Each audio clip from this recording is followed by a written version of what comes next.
mandat en tant que chrétien? Est-ce que vous savez que vous avez un mandat en tant que chrétien?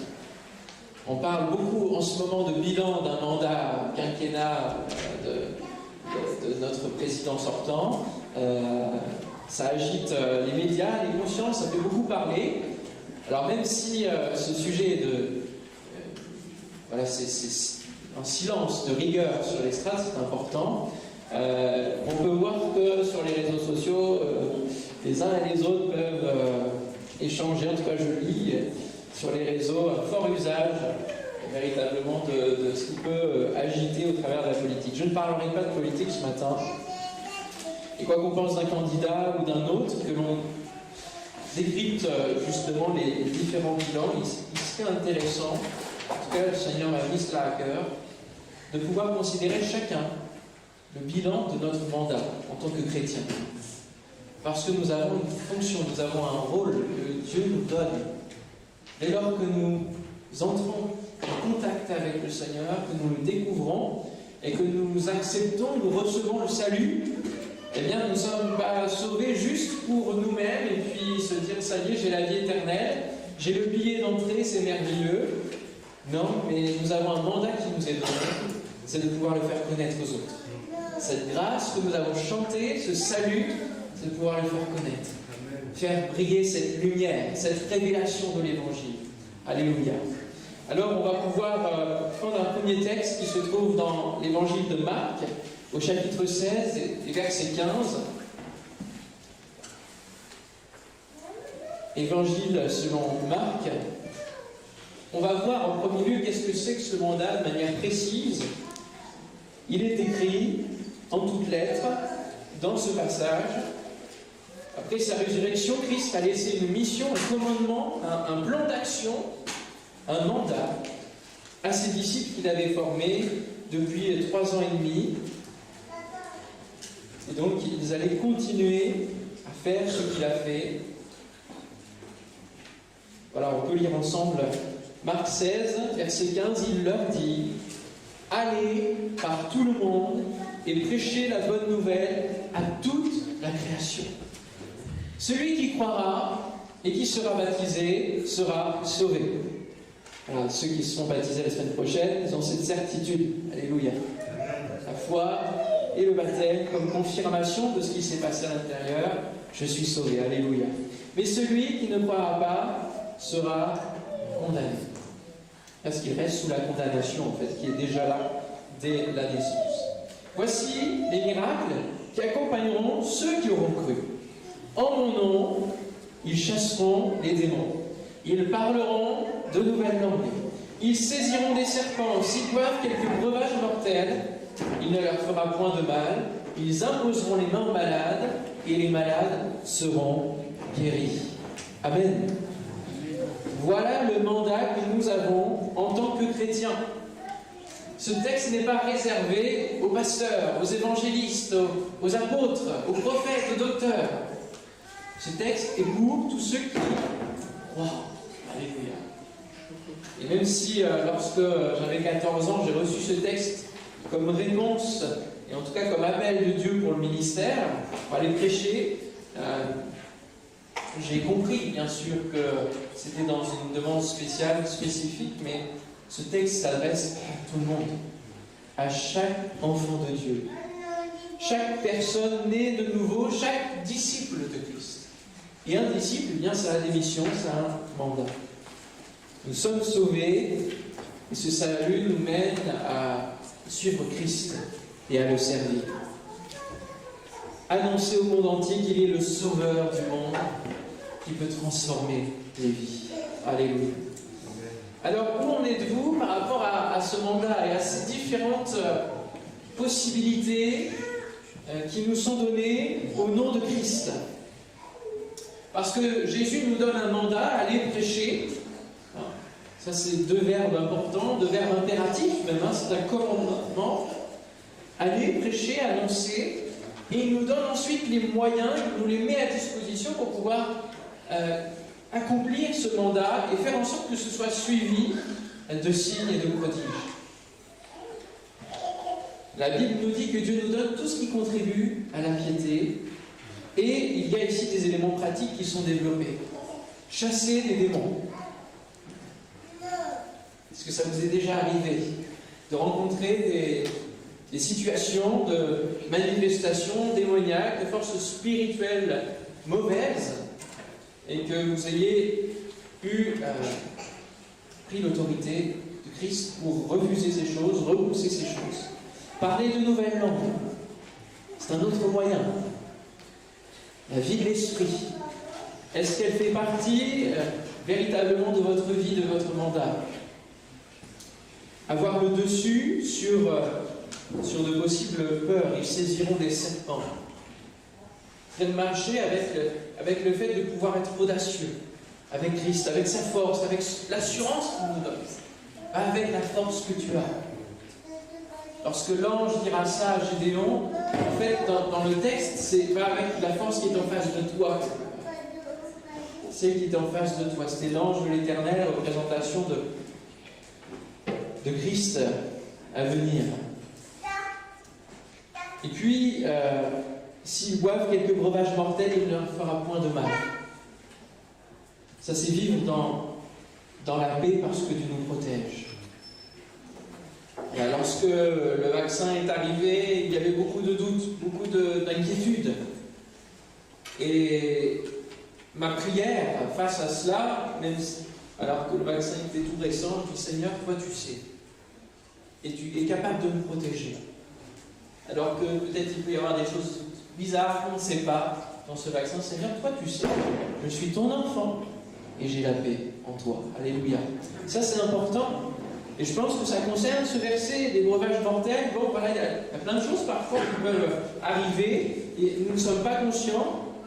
Mais la promesse, il ne leur fera point de mal. Alléluia. Et puis, dernier moyen, ils imposeront les mains aux malades et les malades seront guéris. Avez-vous déjà eu l'occasion de prier pour une connaissance, pour quelqu'un qui était malade, que vous avez su malade?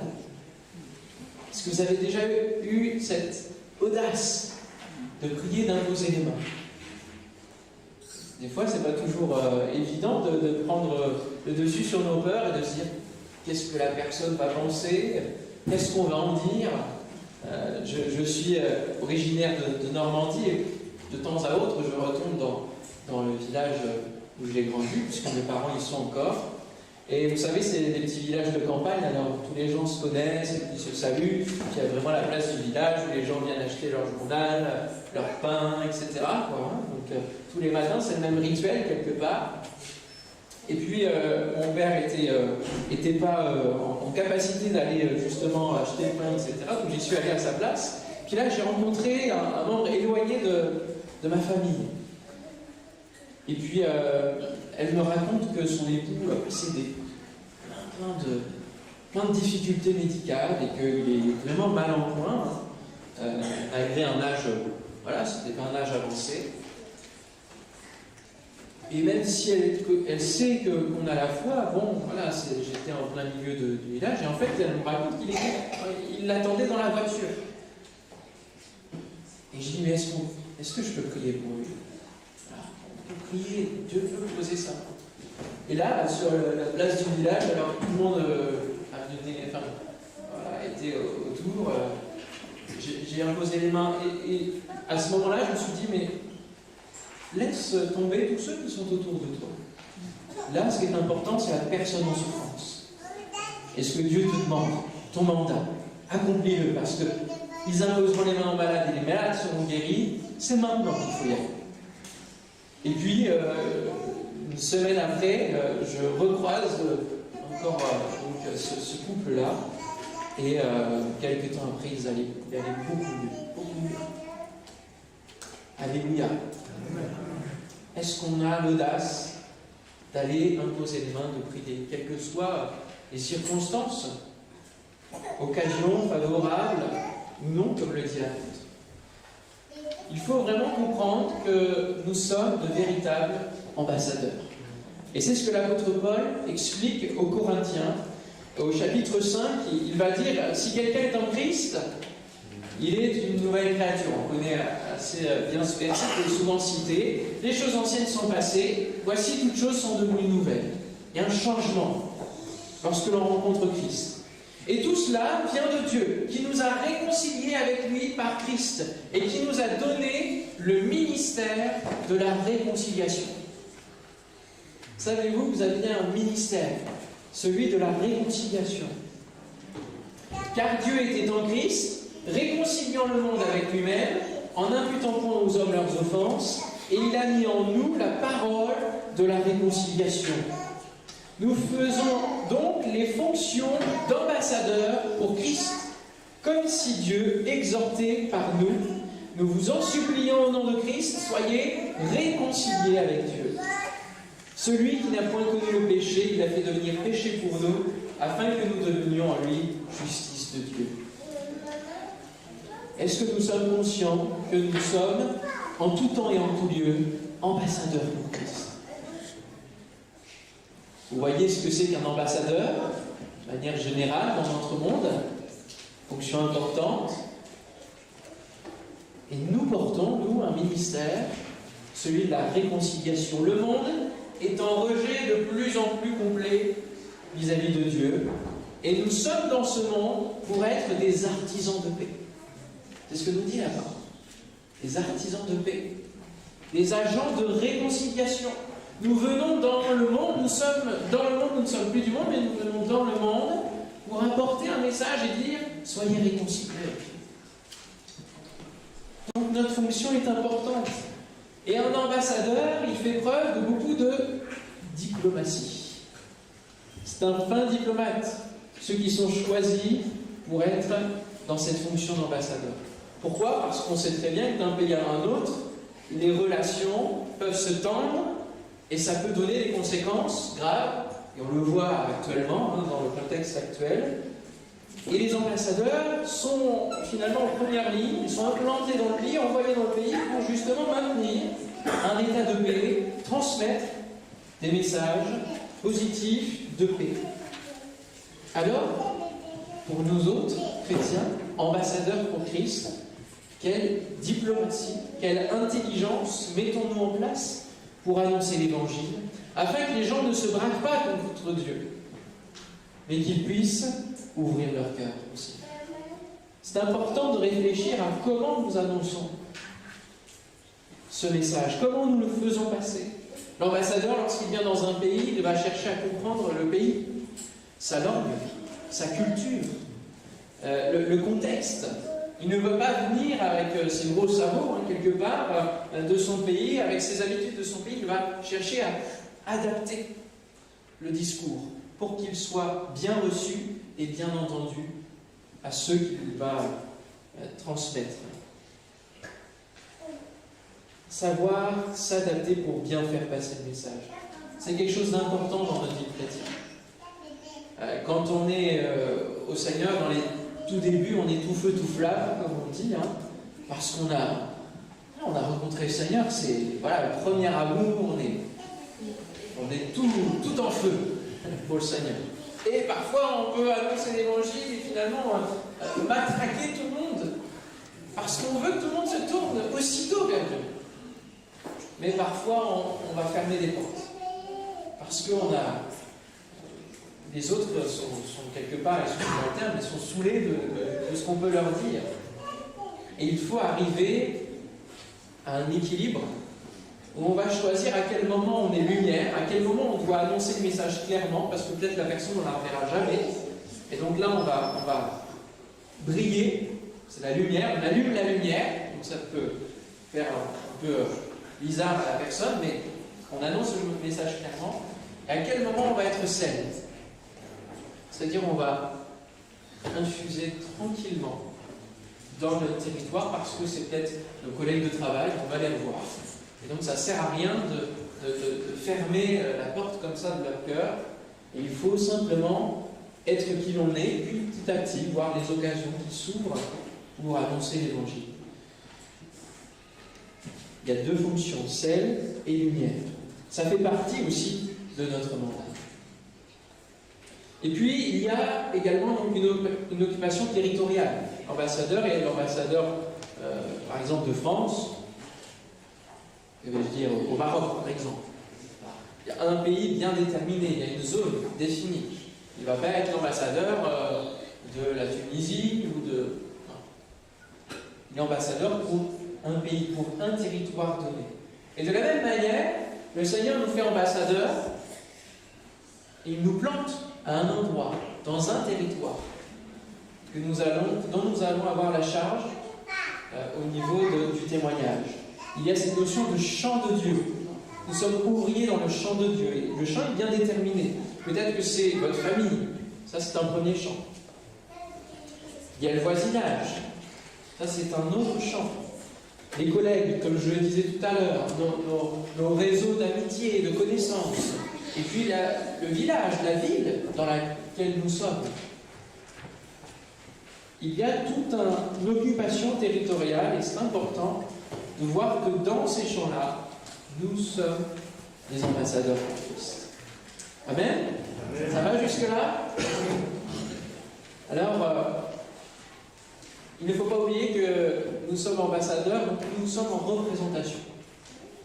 C'est-à-dire que nous ne nous annonçons pas nous-mêmes, nous annonçons Christ, pour Christ. Et ça, c'est important de le garder en mémoire, parce que parfois, on peut vite, et c'est arrivé dans l'histoire de l'Église, que certains dérivent en imposant les mains, etc., et ils prennent la gloire qui ne leur appartenait pas.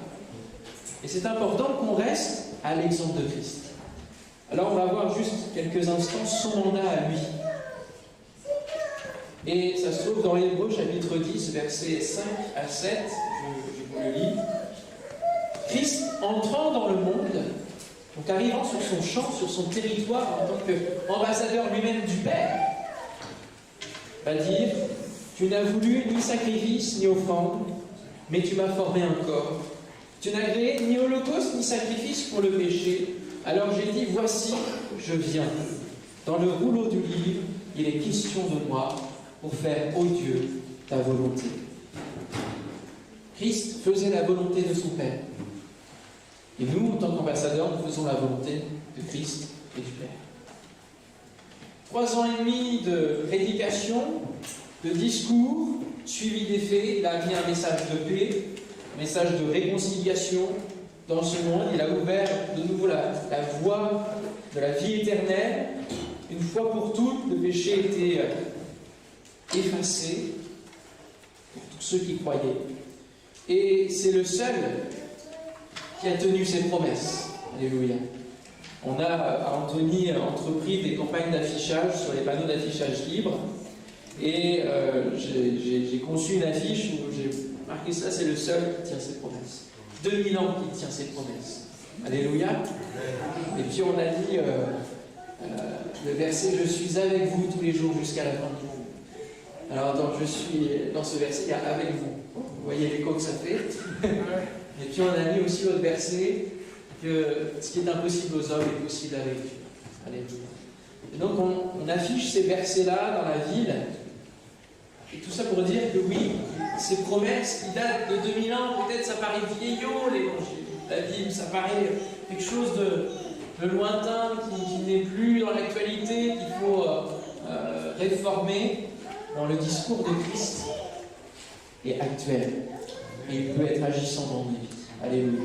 Dans n'importe quelle vie de celui qui vient s'abandonner au pied de la croix, ce message peut véritablement changer le cours des circonstances, des existences. Alors, malheureusement, pour les gens de l'époque, ceux qui l'ont connu sur terre, et je dirais malheureusement, mais ça c'était leur avis, ils ne parlaient pas d'un royaume terrestre. Ils ne venaient pas installer un royaume terrestre, mais ils parlaient d'un royaume céleste. Il était ambassadeur. Et il annonçait aussi le fait qu'il allait finalement être roi, mais ce n'est pas lui-même qui parlait de sa royauté. Mais il parlait du royaume des cieux, et il parlait toujours, dans son discours, le sermon sur la montagne, son plus grand discours, c'est toujours en référence avec le Père qui est dans le ciel. Le Père qui est dans le ciel. Il allait le dire plusieurs fois. Parce qu'il était ambassadeur. Il est venu de la part du Père. toujours dans son discours, il faisait ce lien au Père. Aujourd'hui encore, il parle au travers de nous pour annoncer ce message de libération, de salut, mais aussi pour que ce soit suivi de signes et de prodiges, comme on l'a vu tout à l'heure. Alors, où en sommes-nous dans notre témoignage? Est-il suivi aussi de signes, de prodiges? J'aimerais lire un autre texte avec vous, qui se trouve dans l'évangile de Luc, cette fois-ci, au chapitre 4. Et on va voir en mots quel était son mandat, qui était annoncé déjà dans le prophète Ésaïe. Luc chapitre 4, verset 16. Il se rendit à Nazareth, où il avait été élevé, et selon sa coutume, il entra dans la synagogue le jour du sabbat. Il se leva pour faire la lecture, et l'on lui remit le livre du prophète Ésaïe. L'ayant déroulé, il trouva l'endroit où il était écrit, et imaginez un petit peu la scène, la synagogue, etc. Il va commencer à lire.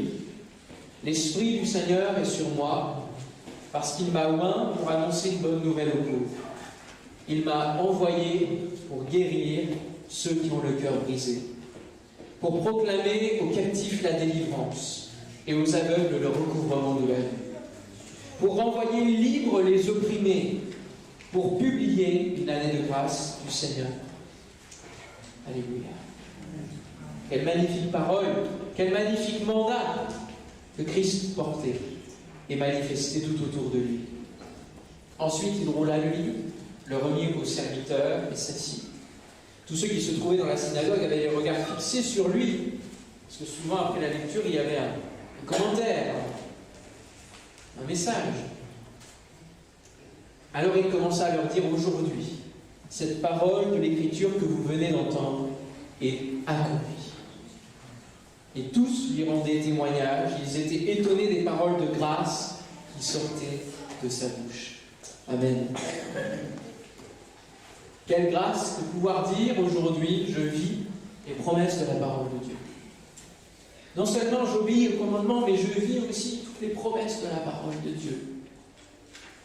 Lui, il disait, voilà, cette parole est accomplie. Ce qui est écrit se manifeste, c'est accompli. C'est une parole vivante. Et quelle grâce de se dire, la Bible que j'ai là dans mes mains, ces 66 livres que je lis, que je médite, je la vis. Alléluia. Ça prend vie en moi. Ça, c'est quelque chose de merveilleux. Il y a plus de 860 promesses. C'est David Wilkerson qui a fait ce petit recueil, qui a mis toutes les promesses de Dieu. Vous vous rendez compte? Plus de 860 promesses à vivre. Alléluia. Alors, quel est le fossé entre ce que je lis et ce que je vis? Où en suis-je de ma vie par rapport à la parole de Dieu, de ce mandat? Un ambassadeur n'accomplit que ce pourquoi il est envoyé. Et c'est très très important de comprendre que Christ a suivi à la lettre son mandat. Et il n'a pas été plus loin que ce que son père lui a demandé. Il aurait pu pourtant. Il était le fils de Dieu, il aurait pu bien se proclamer roi de ce peuple que Dieu chérissait depuis des années et des années, des centaines d'années. Mais non, il représentait son père et lui obéissait parfaitement suivant ce qui était prescrit et ce mandat qui lui était donné. Il aurait pu se laisser porter par la foule qui l'acclamait. Et après la multiplication des pains, on voit véritablement que c'était le cas. Ces gens, ayant vu le miracle que Jésus avait fait, disaient: celui-ci est vraiment le prophète qui doit venir dans le monde. Et Jésus, sachant qu'ils allaient venir l'enlever pour le faire roi, se retira de nouveau sur la montagne, lui seul. C'est dans Jean 6. Donc il y avait finalement des risques que sa fonction d'ambassadeur, de représentant du Père, se transforme en quelque chose de beaucoup plus grand, un autre rôle, mais qui aurait finalement mis à mal le mandat de salut pour le monde. L'ambassadeur ne joue pas au président qu'il représente dans le pays où il est envoyé. Il suit scrupuleusement des procédures, un cahier des charges, une loi, un commandement, ce qui lui est donné de faire. Et il est important d'aller jusqu'au bout, et c'est ce que Jésus a fait. À l'exemple de Christ, obéissons jusqu'au bout dans ce que le Seigneur nous demande de faire. Amen. Prions donc pour les malades, mais continuons notre chemin. Ne recevons pas la gloire qui appartient au Seigneur. Tout lui revient. Semons l'Évangile, mais ne prétendons pas faire croître. Ça appartient au Seigneur. Nous avons notre place, une place bien définie. Nous semons, nous arrosons, nous pouvons accompagner, mais c'est Dieu qui fait croître la parole dans le cœur. Jésus aurait pu ne pas passer par les temps de souffrance de la croix. Et on le voit dans le jardin de Gethsémani, il est dans cette période de doute, et il veut que cela puisse reculer. Mais il se remet sous la volonté de son Père. Parce que c'était l'objectif de son mandat. Et il faut bien comprendre que l'ennemi de nos âmes va tout faire pour que nous ne remplissions pas notre mandat. Et dans votre bilan, ce matin, dans cette question, quel est le bilan? Il ne s'agit pas de se culpabiliser et de dire Seigneur, moi je fais rien pour toi, j'arrive pas à vivre ta parole. Non, il s'agit de voir quelles sont peut-être les méthodes de l'ennemi qui font aussi que vous êtes entravés pour accomplir ce mandat.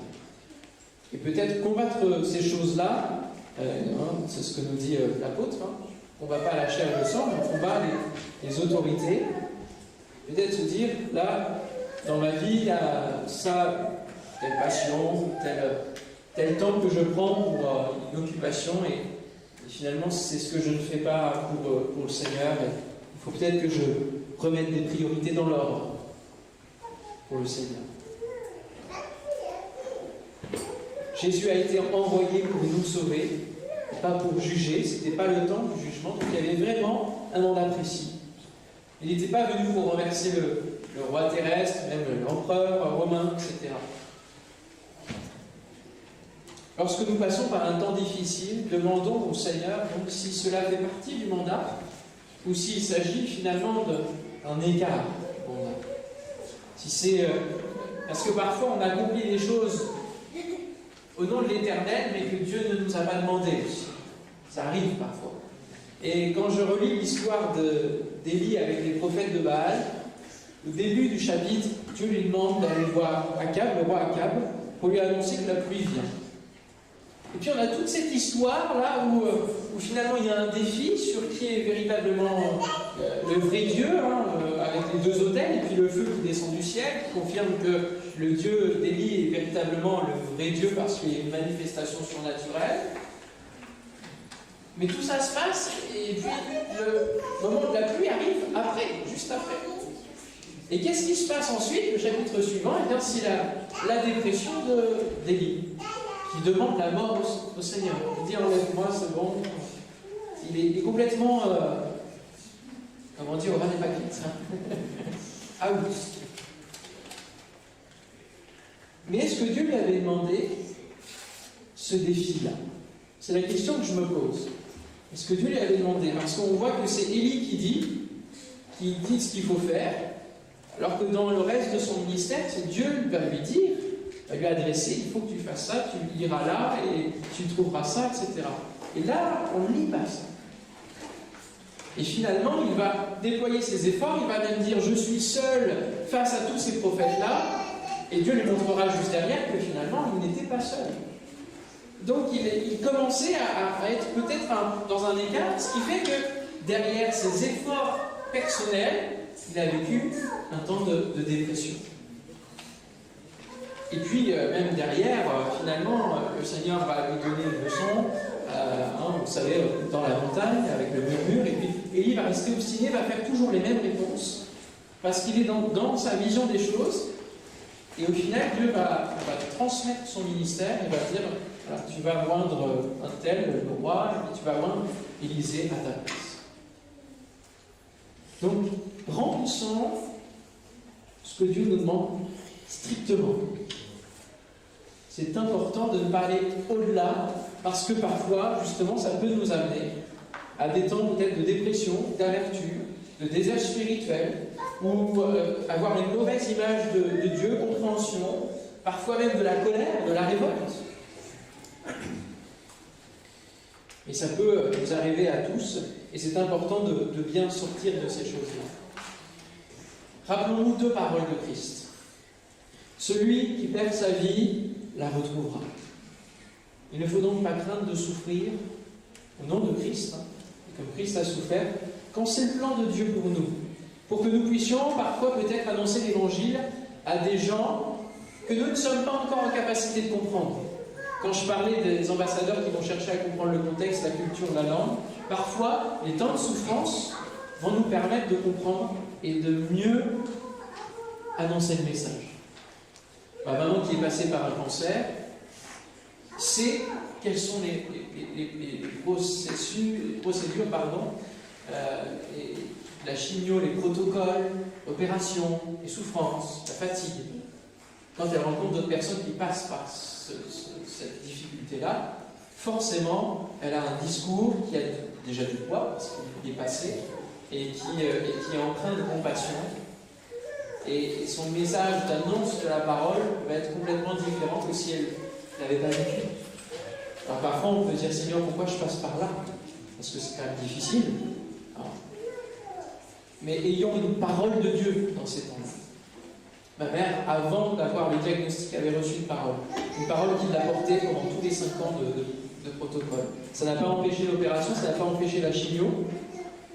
Il n'y a pas eu de grand miracle, mais le miracle, c'est qu'elle avait une parole de Dieu qui lui disait, cette maladie n'est pas à la mort. Et ça l'a portée dans la paix. Au point que les médecins disaient, mais est-ce que vous avez bien compris ce que vous avez, quoi, ce que je viens de vous annoncer? Elle a dit, oui, j'ai bien compris. Mais cette parole de Dieu l'a tenue dans la paix. Et c'est ça qu'il nous faut. C'est ça dont on a besoin. C'est la parole de vie en nous. Amen. Et parfois, ces temps de souffrance, de désert, nous avons besoin d'une parole sur laquelle nous allons pouvoir marcher pour traverser l'épreuve et ne pas la subir. Alléluia. Et ce qui va nous permettre de comprendre pourquoi nous traversons l'épreuve. Seigneur, quel est le but? Quel est mon mandat? Qu'est-ce que j'ai? Pourquoi je vis ça? Dans quel but? Dans quel objectif? Qu'est-ce que j'ai à faire? Comment je dois annoncer le message peut-être à un type de population que je rencontrerai suivant ce que je traverse? Et la deuxième parole, c'est celui qui persévérera jusqu'à la fin sera sauvé. Donc il faut aller jusqu'au bout, jusqu'à la fin. Et c'est comme ça que je conclurai. La fin vaut mieux que le commencement. Même si leur travail est le plus souvent très discret, on entend assez peu parler des ambassadeurs, comme tels, dans les médias, etc. Certains ont été remarqués par leur tact, leur sang-froid dans des moments qui pouvaient être tendus entre deux pays, ou même par leur action envers les populations, pour la mise en place de projets, participer à rétablir le dialogue. Ils ont rempli véritablement leur mandat, et du coup, ils ont été bien remarqués dans cette action pour rétablir parfois la paix. Alors, ce qu'on retient, ce sont justement ces actions-là, et ce sont les dernières choses. Ce sont comment les gens finissent. Certains ambassadeurs ont été démis de leur fonction parce qu'ils ont parfois jeté de l'huile sur le feu et ont envenimé les conflits. Alors, quelle sera notre fin en tant qu'ambassadeur pour Christ? Qu'est-ce qu'on retiendra de nous et comment sera notre fin? La parole de Dieu nous dit de considérer quelle a été la fin des conducteurs spirituels notamment. Et il y a une série qui est publiée notamment, en tout cas distribuée par Misévoix, qui s'appelle Les Généraux de Dieu, et qui raconte les différents ministères, mais pas forcément toute la gloire de Dieu dans ces ministères-là, mais aussi les coulisses, et parfois les dérives, les choses qui ne se sont pas bien passées. Et quand Dieu a enlevé finalement le chandelier du ministère, qui a enlevé pour éviter que ça aille plus loin dans les dégâts. Que retiendrons-nous de votre mandat d'ambassadeur? Quelles sont les choses que Dieu vous appelle à faire? Et Puis peut-être avez-vous baissé les bras. Peut-être que vous êtes dans une période où vous vous êtes dit non, ça ne sert à rien de témoigner, j'ai essayé par différentes manières. Vous avez baissé les bras par rapport à votre famille, par rapport à vos enfants, par rapport à vos parents, que sais-je, suivant votre situation. Le Seigneur vous rappelle que vous avez un mandat et c'est lui qui va vous donner la force de l'accomplir. Qu'il est avec vous dans tout ça. Et que vous avez juste à être conduit par lui. Alors investissez véritablement votre mission d'ambassadeur et Dieu vous donnera, c'est aussi quelque chose qu'il veut vous dire ce matin, c'est qu'il va vous donner une influence beaucoup plus grande que ce que vous pouvez penser. Votre lumière, elle brille. Et les gens vous regardent en tant que chrétien, vivre en tant que chrétien. Même si vous ne dites rien, vous avez une influence spirituelle importante. Je me souviens, dans justement le village où sont mes parents, il y avait un grenier, et puis c'est le dimanche, et puis mon père fait un petit tour avant de partir au culte, puis il a rencontré des gens qu'il connaissait, puis ils lui ont dit « Tu vas pas à ta messe, toi, aujourd'hui ?» Heureusement qu'il avait prévu d'aller au culte. Il a dit si, j'y vais, je fais un tour, c'est pas encore l'heure. Mais les gens nous regardent. Et il n'annonce pas sur tous les toits qu'il est chrétien, mais les gens regardent nos habitudes, nos allées et venues, puis nos attitudes, comment on aide notre voisinage, comment on peut répondre présent parfois dans des moments où les gens ne s'y attendent pas. Ils le regardent. Et nous pouvons avoir une influence en tant qu'ambassadeurs beaucoup plus grande que ce que l'on peut penser, parce que Dieu est avec nous. Alors commencez petit, puis voyez grand, parce qu'on voit depuis les lieux célestes. Le Seigneur a utilisé les temps de désobéissance du peuple hébreu pour qu'il soit un ambassadeur au pays même, au cœur de l'esclavage et de l'exil. C'est pourquoi on peut lire dans Jérémie 29, qui est souvent cité pour ce verset, j'ai les projets de paix, de bonheur et non de malheur. Ça peut être peut-être votre verset fétiche, c'est pas le bon terme, pas le bon, mais un verset clé de votre vie. C'est même peut-être un verset préféré dans les applications de Bible. Mais avant cela, Dieu va dire au peuple, ainsi parle l'Éternel des armées, le Dieu d'Israël, à tous les captifs que j'ai emmenés de Jérusalem à Babylone, donc dans un pays complètement étranger, qui ne vit pas Dieu, mais plusieurs dieux. Il va leur dire, bâtissez des maisons et habitez-les, plantez des jardins et mangez-en les fruits, prenez des femmes et engendrez des fils et des filles, prenez des femmes pour vos fils et donnez des maris à vos filles, afin qu'elles enfantent des fils et des filles, multipliez là où vous êtes et ne diminuez pas. Recherchez le bien de la ville où je vous ai mené en captivité et priez l'Éternel en sa faveur parce que votre bonheur dépend du sien. En gros, Dieu leur dit, soyez ambassadeurs là où je vous ai mis. Vous y êtes pour 70 ans, la date était fixée, donc maintenant, ça ne sert à rien de se lamenter, ça ne sert à rien de diminuer, multiplier et soyez finalement ma lumière. Et ensuite, il dira, j'ai des projets de paix, de bonheur, et vous ne resterez pas 70 ans. Enfin, je vous ramènerai au bout des 70 ans. Et je reconstruirai le pays avec vous. Ce qui nous montre que Dieu est au contrôle de toutes choses. Que ce soit dans les périodes faciles comme difficiles. Que ce soit parfois aussi dans des endroits où on est muté. Ça peut arriver. Peut-être que vous avez atterri dans la région de Poissy parce que vous avez été muté et que ça ne vous plaît pas forcément d'être dans ce coin-là. Ça peut arriver, hein. Mais il faut voir que si Dieu a permis cela, c'est sûrement que vous avez justement à briller là où vous êtes. Moi, j'ai été planté dans un collège REP en arrivant sur Paris, à Bagneux, complètement ghettoisé, des populations qui n'ont aucun avenir, aucune espérance, même dans ce monde. Et je me suis dit, je vais être bouffé dans ce collège. Parce que moi, je suis quand même assez réservé, etc. Et puis, face à des caïds, même de collège, je ne me sentais pas avoir assez d'autorité pour tenir ce qu'il faut. Mais Dieu m'a donné de briller. Et Dieu m'a donné même peut-être de faire fonction de principal adjoint. Je suis passé d'assistant pédagogique à principal adjoint. Et j'ai pu prier à la rentrée avec la principale dans le collège public. Je me dis, Seigneur, c'est trop fort, c'est grand. On n'imagine pas là où Dieu peut nous mener et dans quel but. Et j'étais encore à l'inhumation de son papa, sa principale, qui est devenue une amie. Le Seigneur veut toucher tous ceux qui nous entourent. Et il va prendre des chemins qui parfois nous paraissent bizarres. Je termine avec une autre anecdote parce qu'elle est très récente. Je travaille dans une maison d'édition chrétienne et on a eu l'occasion de pouvoir faire partie du festival du livre sur Paris, le plus grand festival des plus grandes maisons d'édition. Et on est dans le coin des religions. Et juste en face de nous se développe un rayon, vous avez sûrement vu aussi et remarqué, c'est le bien-être, c'est le développement personnel, mais c'est aussi l'ésotérisme qui est banalisé. Vous avez le mot qui est affiché en tête de gondole dans les chaînes comme Cultura, comme Fnac, et ça, le rayon religieux, il s'est diminué, et alors ça, les cartes, les oracles, même pour les plus petits dans les rayons jeunesse. Faites attention à ce que vous achetez pour vos enfants, mais aussi prévenez autour de vous parce que c'est subtil, tout ce qui est autour des pierres, etc. Bon, ça fera l'objet du numéro du mois de juin par ailleurs, pour le Pentecôte.